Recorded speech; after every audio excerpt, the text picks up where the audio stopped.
All right, this is our chapter 1 practice test. So, number 1, we have that diagram and it says to give another name for RS. So, if we look at it, RS would be this line segment right here. So, we're going to write that down here right next to it. So, we would have this point here and this point here. Here's your R, here's your S, and it's in between them. So, again, since it's a line segment, the only way we can name it is going the opposite direction. So we would call this line segment SR. And again, you have to put the segment over it to make sure that it works. All right. Name array with an endpoint of U. So on this one here, if we look at it, there's our endpoint. So we have to stop there. We have to go this way because it ended here. All right. So as a quick picture there, we're going to say it went stopped at U. There's your endpoint, and then we're going to go this way. So if we follow it, we see that we have an R there, and we also have a Q. So on this one here, you could say, and again, you have to put the ray over it. So you could say it's ray UR, or you can put ray UQ. Either one of those would be correct. Again, because if you think about it, it goes through the point R and it goes through the point Q and it keeps going that way. All right.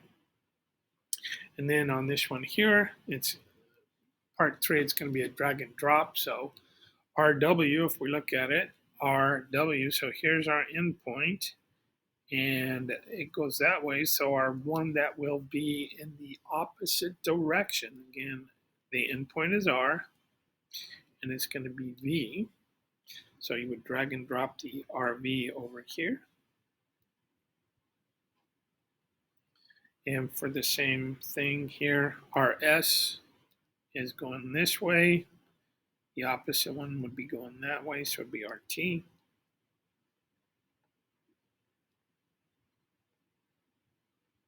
And then for the last one there, it would be RQ. Again, RU goes this way. RQ would be the opposite one.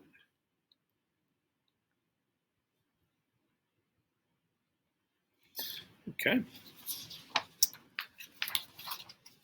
So problem 2 here. Again, we have to name the intersection of line AB and line BD. So what you have to remember is that an intersection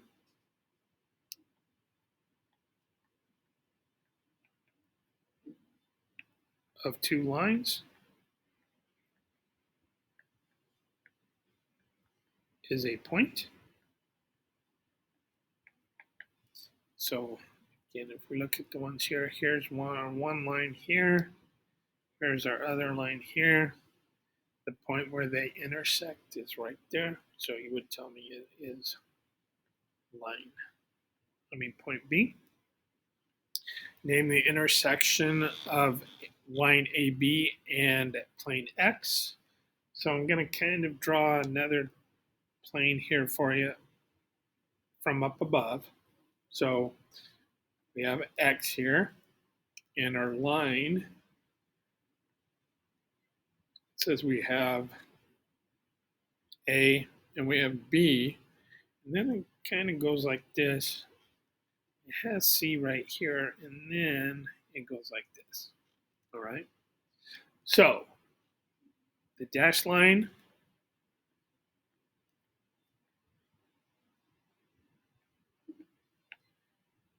shows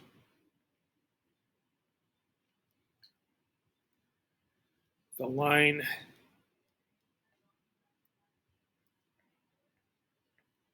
went through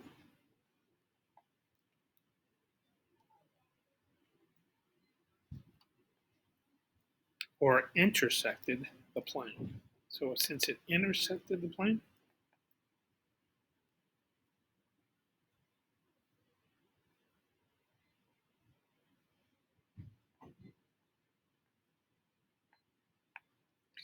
then it has to be line AB. Make sure you say line, not line segment. It will mark it wrong if you put line segment. And finally, the last one, name the intersection of plane X and plane Y. So remember on that one here, and I'll change colors here for you. Okay, intersection of two planes.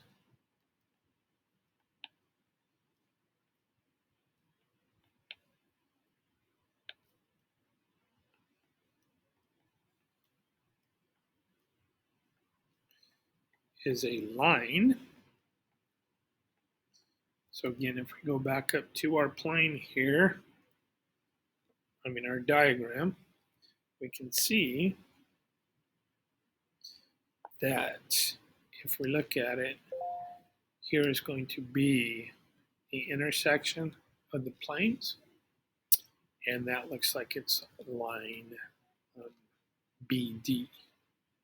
So let's say line BD. Okay, again, make sure you put the line, not the line segment. All right. Now on these ones here, Mr. Pearsons was nice enough to give you a graph. So we should be able to just go ahead and graph these points. So for plot, we're going to plot C at -1 and 7. So I'm going to go over 1 in the negative direction. I'm going to go down 1, 2, 3, 4, 6. So we're going to say 7.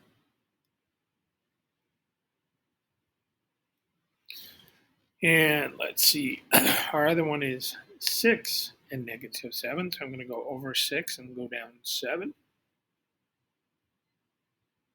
So that'll be our D. That'll be our C.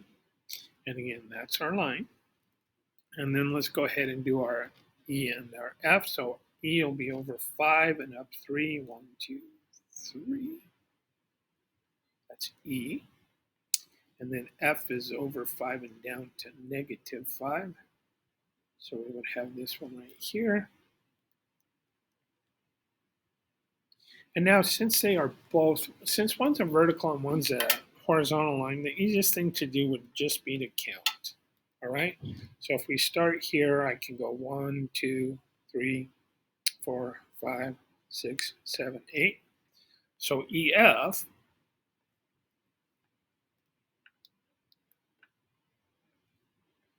we just said was what, 8? And CD, we start here, 1, 2, 3, 4, 5, 6, 7.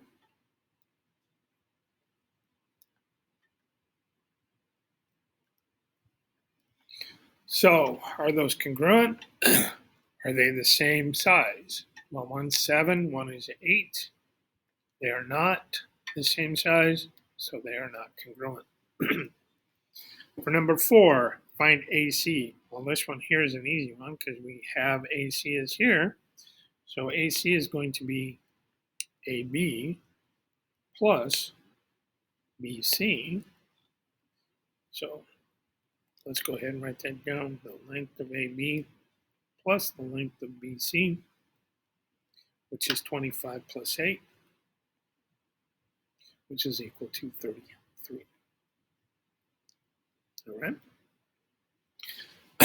The endpoints of VW are -4 and 9, and W is 1 and -6.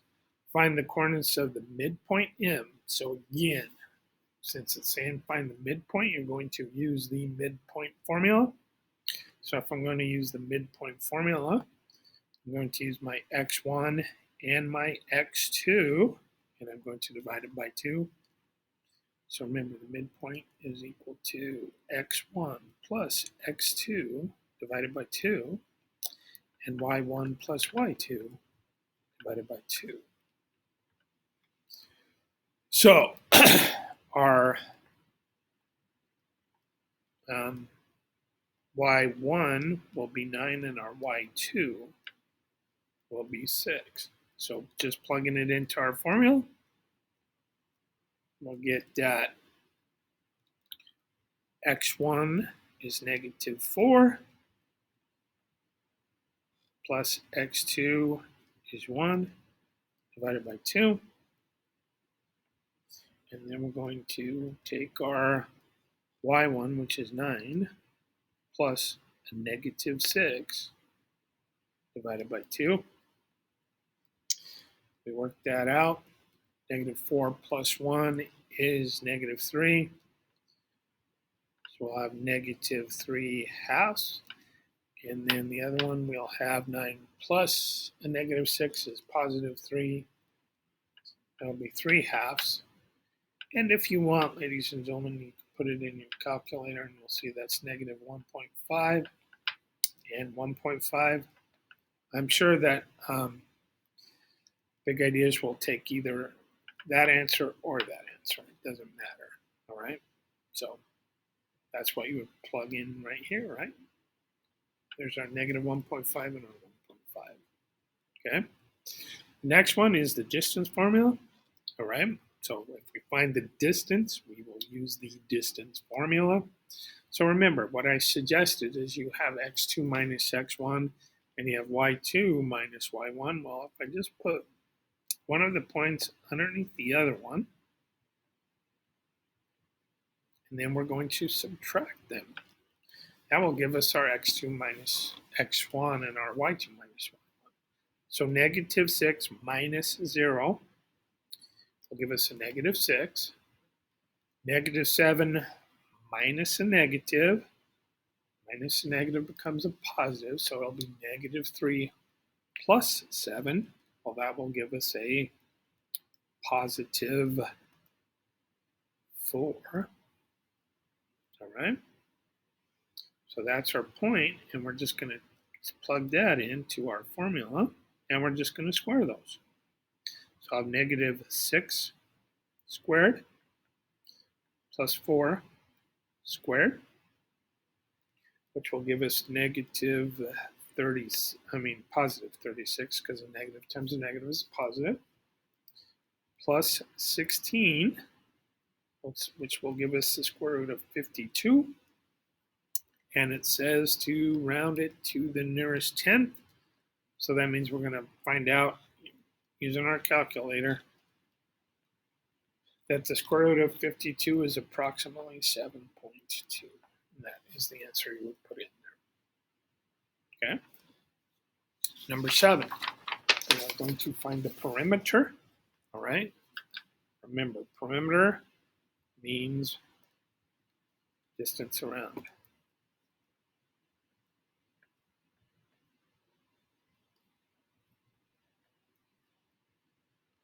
And it does help that we have the graph there. So find the perimeter of JKLM with vertices. So let's go ahead and plot our points. So 2 and 2. So there's our J. And our K is 5 and 3.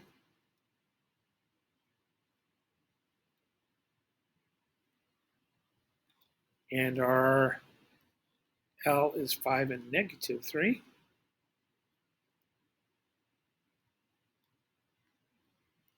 And our M is 2 and negative 4. Okay, and that was our M. Now we're going to connect the dots.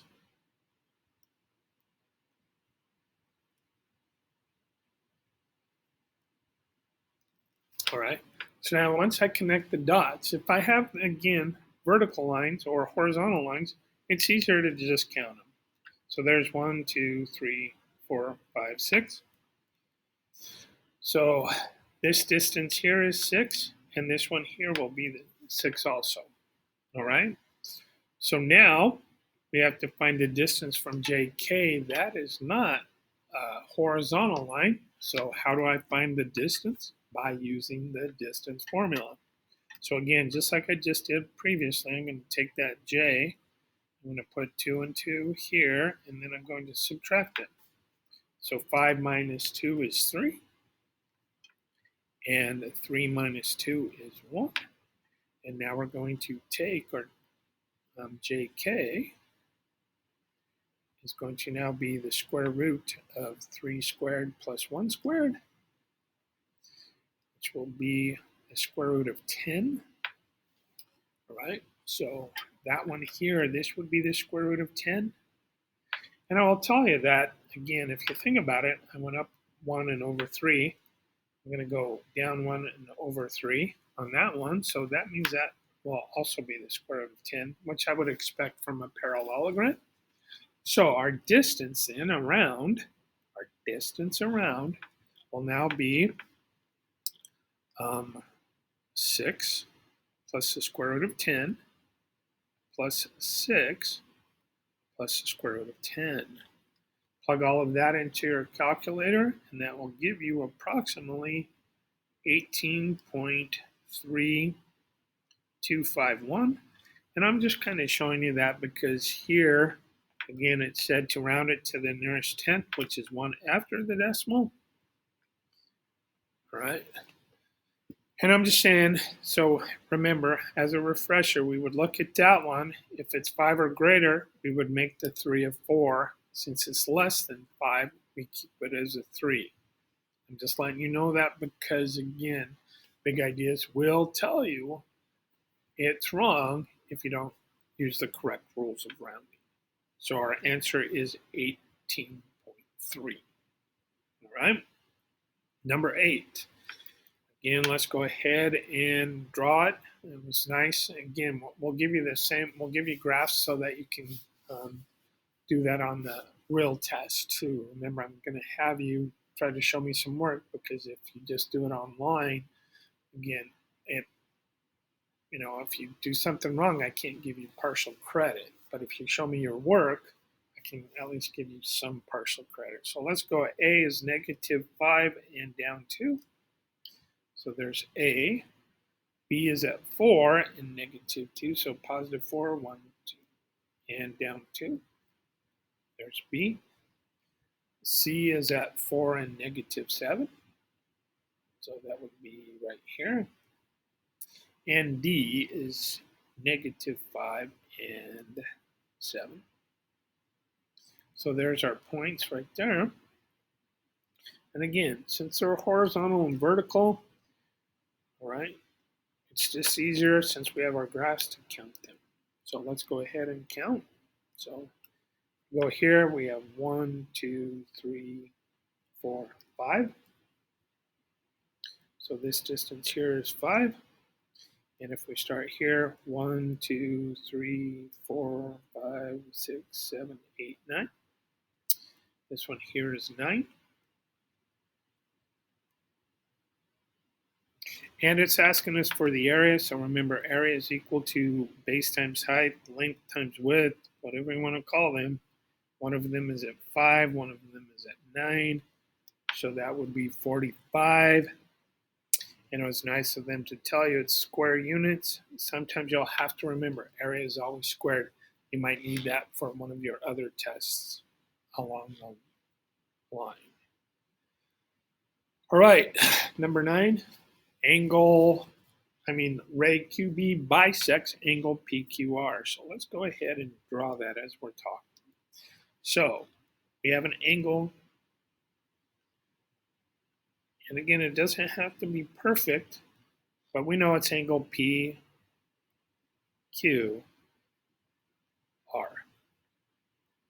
We know that QB, ray QB, so I know ray QB here is going to bisect it. And remember, bisect means that it cuts it into 2 even parts. All right? So if it's 2 even parts, we know that BQR is equal to 15.4.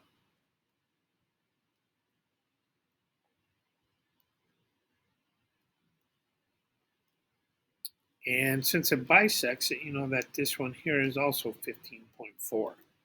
So remember, angle addition postulate is angle PQR is equal to angle PQB,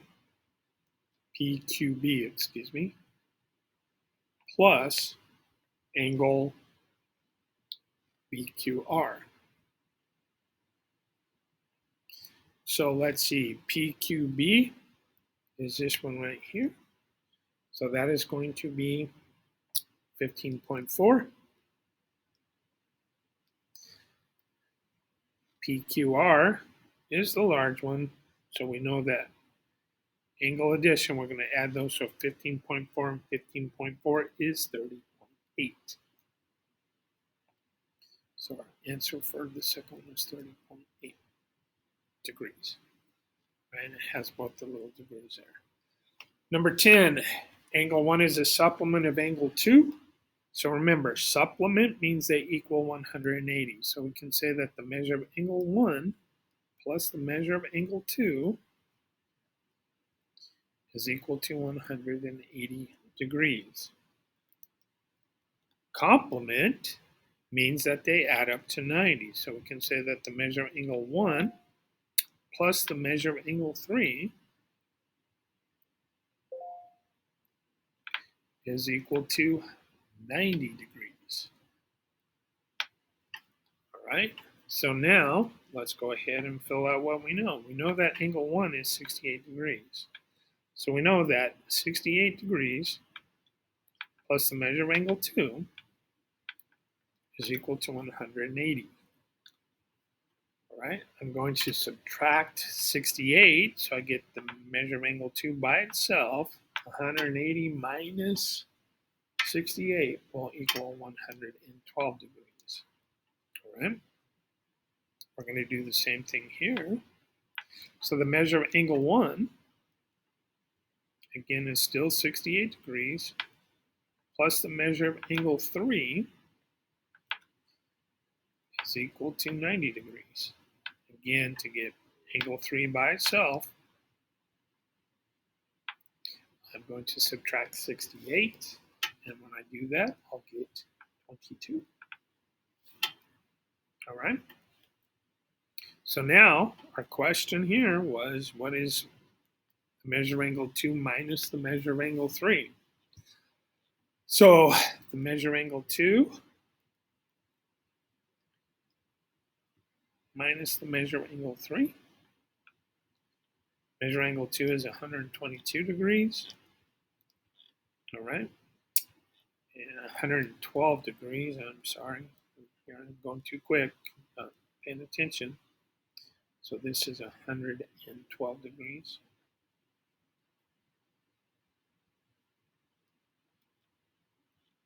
So let me fix it there too.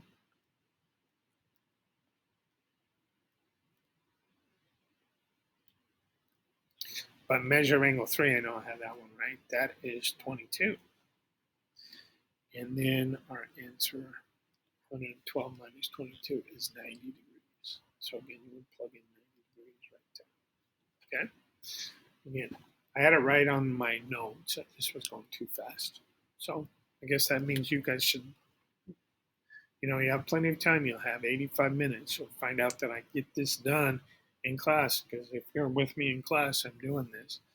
And we had plenty of time with first period. So we've done one like this a couple times now. The cities, Portland, Oregon, Tacoma, Washington, and Seattle, Washington in respective order, lie approximately in a straight line.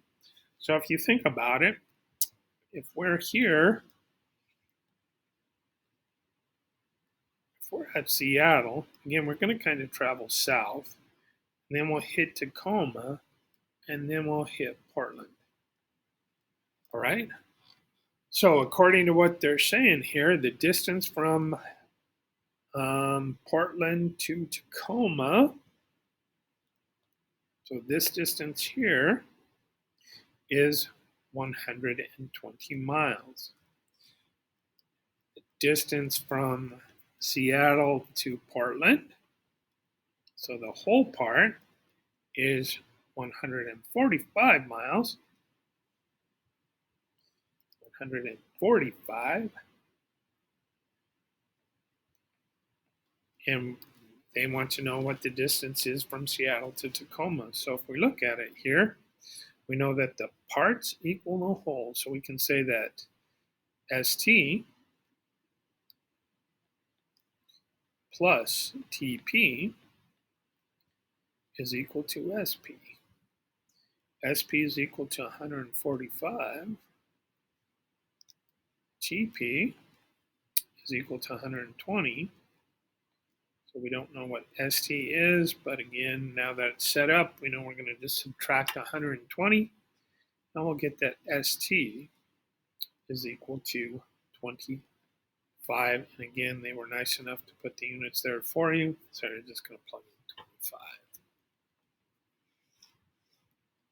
Number 12 is the one that I will tell you to be careful on. So I'll tell you here, I'll even put it in red here. Watch this. Because this is the one that would be most missed, because a lot of people would tell me that this length from here to here, and if they just counted, they'd say 1, 2, 3, 4, 5, 6. Well, it is 6, but look at the units. The units are completely different there, all right? So since I'm going up, I'm going from 5 to 20.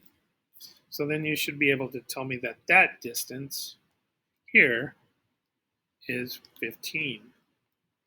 Similarly, here, the y values are the same, and we're going in the x direction, so we're going from 0 to 15. So we know that that distance right there is going to be 15.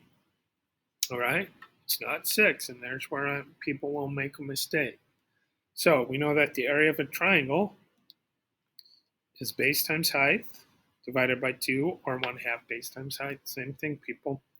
All right, we know the base is 15. We know the height is 15. And we're going to divide that by 2.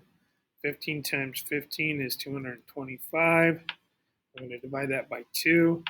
That'll give us 112.5. Remember, area is always in units squared. This time they're telling us it's inches, so it'll be inches squared.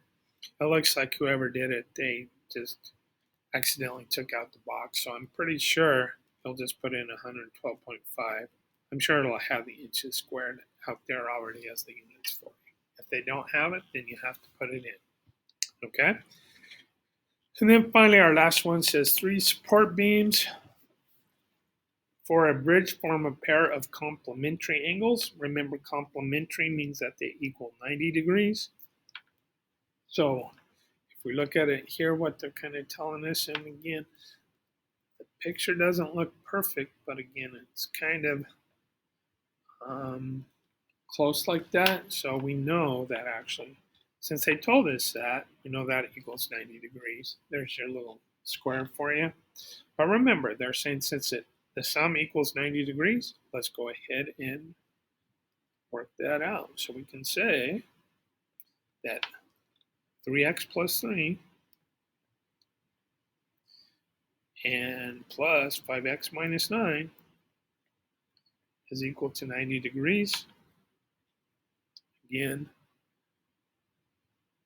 since the x's are on the same side, we're going to combine like terms here. So we're going to say 8x, and then we have plus 3 minus 9, which will give us minus 6, is equal to 90.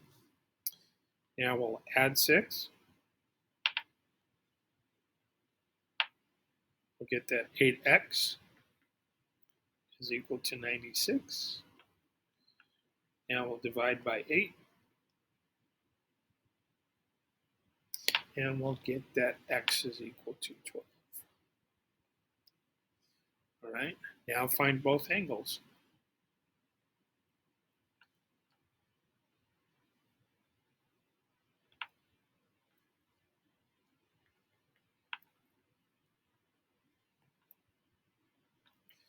So if we do both angles, we see that the first one we have 3x plus 3, or 3 times 12